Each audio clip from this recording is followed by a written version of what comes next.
What does that bring our total to? 771. We ready yet, Dan?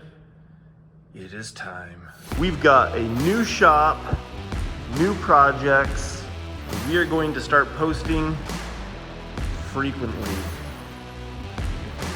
But there are a few loose ends left from when this channel was last posting.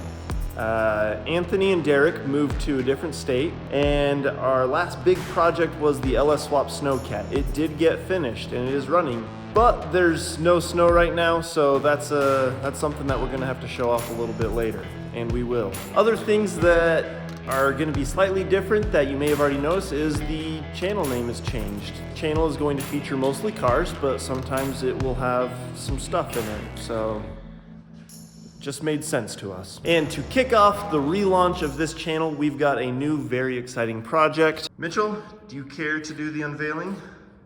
I'd love to.